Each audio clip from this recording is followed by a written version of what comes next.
Hello, welcome to our channel MindFuel. Hope that you like previous parts of Hitler's series. In case you did not watch previous parts, go and watch them to understand the whole story of Hitler.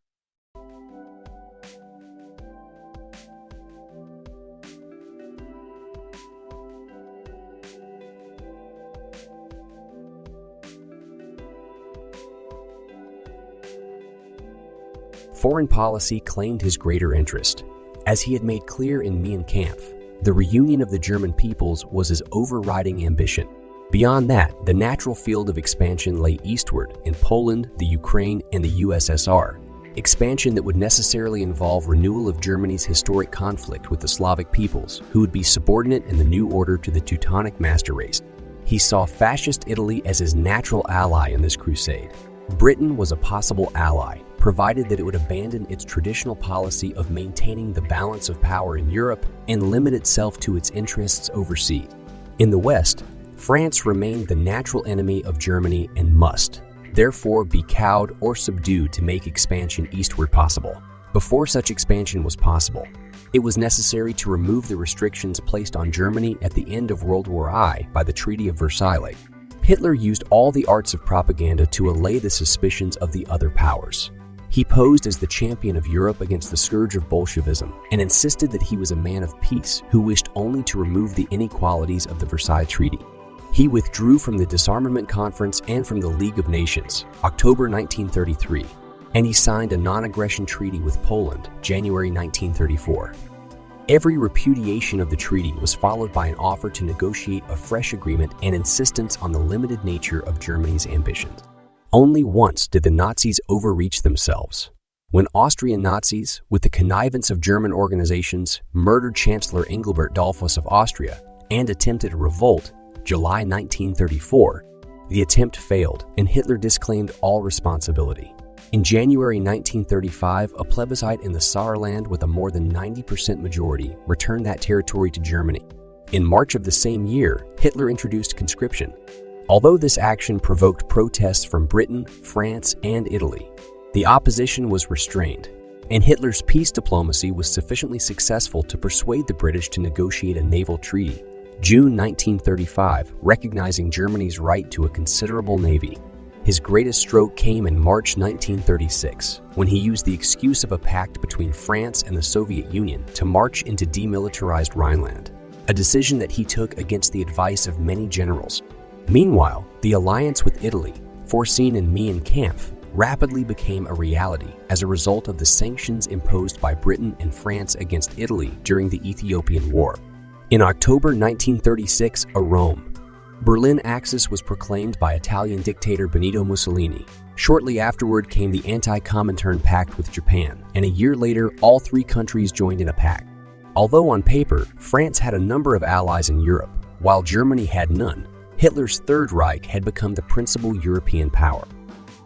In November 1937, at a secret meeting of his military leaders, Hitler outlined his plans for future conquest, beginning with Austria and Czechoslovakia. In January 1938, he dispensed with the services of those who were not wholehearted in their acceptance of Nazi dynamism. Hjalmar Schacht, who was concerned with the German economy, Werner von Fritsch, a representative of the caution of professional soldiers, and Konstantin von Neurath, Hindenburg's appointment at the Foreign Office. In February, Hitler invited the Austrian Chancellor Kurt von Schuschnigg to Berchtesgaden and forced him to sign an agreement, including Austrian Nazis within the Vienna government. When Schuschnigg attempted to resist, announcing a plebiscite about Austrian independence, Hitler immediately ordered the invasion of Austria by German troops. The enthusiastic reception that Hitler received convinced him to settle the future of Austria by outright annexation, Anschluss. He returned in triumph to Vienna, the scene of his youthful humiliations and hardships. No resistance was encountered from Britain and France. Hitler had taken special care to secure the support of Italy. As this was forthcoming, he proclaimed his undying gratitude to Mussolini. In spite of his assurances that Anschluss would not affect Germany's relations with Czechoslovakia, Hitler proceeded at once with his plans against that country. Konrad Henlein, leader of the German minority in Czechoslovakia, was instructed to agitate for impossible demands on the part of the Sudetenland Germans, thereby enabling Hitler to move ahead on the dismemberment of Czechoslovakia. Britain's and France's willingness to accept the cession of the Sudetenland areas to Germany presented Hitler with the choice between substantial gains by peaceful agreement or by a spectacular war against Czechoslovakia. The intervention by Mussolini and British Prime Minister Neville Chamberlain appear to have been decisive. Hitler accepted the Munich Agreement on September 30. He also declared that these were his last territorial demands in Europe. Only a few months later, he proceeded to occupy the rest of Czechoslovakia. On March 15, 1939, he marched into Prague declaring that the rest of Czechia would become a German protectorate. A few days later, March 23, the Lithuanian government was forced to cede Memel, Klaipėda, next to the northern frontier of East Prussia, to Germany. Immediately, Hitler turned on Poland. Confronted by the Polish nation and its leaders, whose resolution to resist him was strengthened by a guarantee from Britain and France, Hitler confirmed his alliance with Italy, the Pact of Steel, May 1939. Moreover, on August 23, just within the deadline set for an attack on Poland, he signed a non-aggression pact with Joseph Stalin's Soviet Union, the greatest diplomatic bombshell in centuries. Hitler still disclaimed any quarrel with Britain, but to no avail. The German invasion of Poland, September 1, was followed 2 days later by a British and French declaration of war on Germany. In his foreign policy, Hitler combined opportunism and clever timing. He showed astonishing skill in judging the mood of the democratic leaders and exploiting their weaknesses, in spite of the fact that he had scarcely set foot outside Austria and Germany and spoke no foreign language. Up to this point, every move had been successful. Even his anxiety over British and French entry into the war was dispelled by the rapid success of the campaign in Poland. He could, he thought, rely on his talents during the war as he relied on them before. Germany's war strategy was assumed by Hitler from the first. When the successful campaign against Poland failed to produce the desired peace accord with Britain, he ordered the army to prepare for an immediate offensive in the west. Bad weather made some of his reluctant generals postpone the western offensive. This in turn led to two major changes in planning. The first was Hitler's order to forestall an eventual British presence in Norway by occupying that country and Denmark in April 1940. Hitler took a close personal interest in this daring operation. From this time onward, his intervention in the detail of military operations grew steadily greater. The second was Hitler's important adoption of General Erich von Manstein's plan for an attack through the Ardennes, which began May 10 instead of farther north.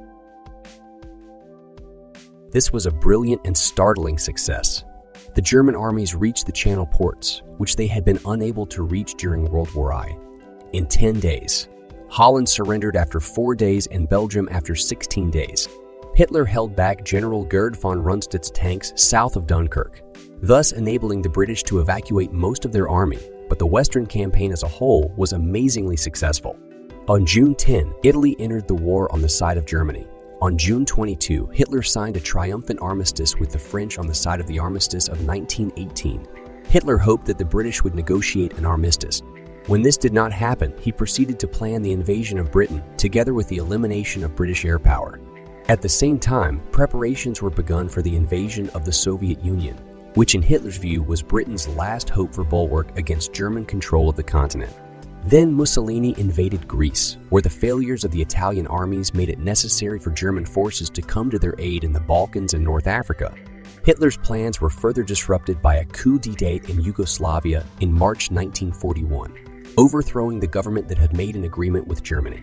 Hitler immediately ordered his armies to subdue Yugoslavia. The campaigns in the Mediterranean theater, although successful, were limited compared to the invasion of Russia. Hitler would spare few forces from Operation Barbarossa, the planned invasion of the Soviet Union. Thanks for watching. If you like the video, must press the subscribe button and bell icon. The fourth and the final part of Hitler series comes soon.